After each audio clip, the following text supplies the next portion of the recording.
5G के towers ने और टेक्नोलॉजी ने हमारे पक्षी छीन लिए, प्रकृति छीन ली, पेड़ पौधे छीन लिए,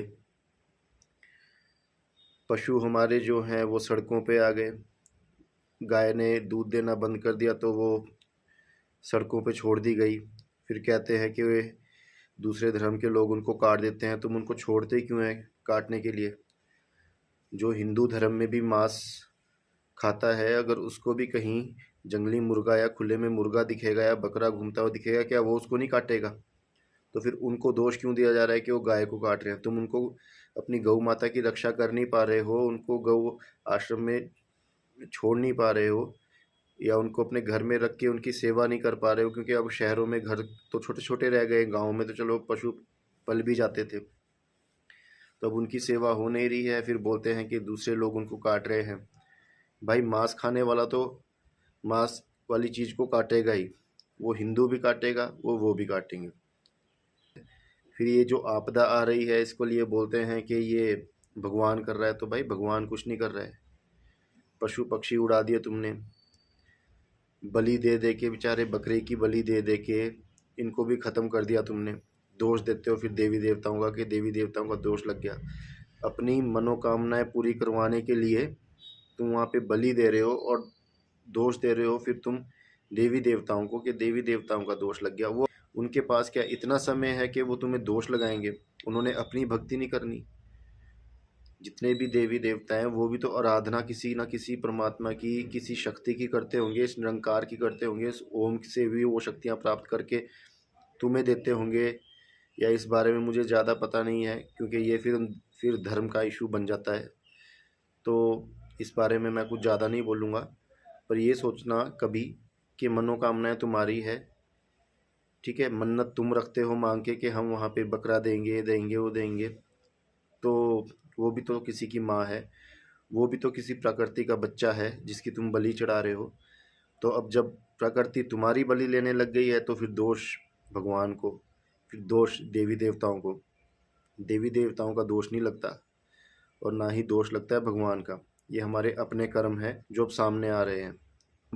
देखो मुझे इतना ज़्यादा नहीं पता, बट हाँ, अगर शंकर भगवान ने दूर दूर पर्वतों पर जा जाके तपस्या करी, ध्यान किया, उस ओम का ध्यान किया अगर दूर दूर पे जाके, तो शायद इसलिए किया क्योंकि वो इस संसार के झमेले से दूर थे।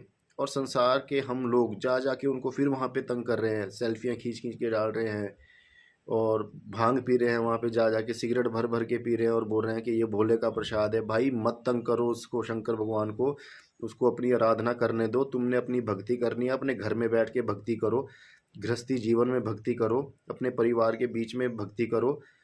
शंकर भगवान जैसे तुम नहीं बन सकते, हम नहीं बन सकते उसकी उनकी तरह। तो आप प्लीज़ इस चीज़ को समझो कि जो जो जगहें शंकर भगवान ने अपनी आराधना के लिए, अपनी ध्यान लगाने के लिए चुनी है, उन जगहों पे जाके उनका ध्यान भंग मत करो। ये आपदाएं आती रहेगी। हो सकता है मैं गलत बोल रहा हूँ तो मुझे माफ़ कर देना मेरे यारों, पर थोड़ा अपना भी दिमाग चलाना इन चीज़ों को लेके कि घर का जोगी जोगी नहीं, बाहर का जोगी साध। कि अपना जो घर का मंदिर है वो मंदिर नहीं है, पर जो बड़े बड़े मंदिर हैं वो मंदिर हैं। शिवरात्रि का समय ही ले लो आप, जब शिवरात्रि आती है तो अपने घर का मंदिर मंदिर नहीं रह जाता, जो बड़े बड़े मंदिर हैं वहाँ पे जाके दूध चढ़ाया जाता है। तो इसलिए इस चीज़ पे गौर करना कि जल में मीन प्यासी मैनू सुन सुनाए हासी। कहीं ऐसा ना हो कि बाहर के ले जाएं और घर के छोड़ जाएं। तो भक्ति पहले घर से शुरू करो। चलो भक्ति भी बाद का टॉपिक है, सबसे मेन तो है कि जो ये आपदाएं आ रही है ये हमारी अपनी गलती से आ रही है, तो रिस्पेक्ट करो सभी की, पशु पक्षियों की, कुदरत में जो भी चीज़ें हैं उन सभी चीज़ों की रिस्पेक्ट करो, इस प्रकृति माँ की रिस्पेक्ट करो।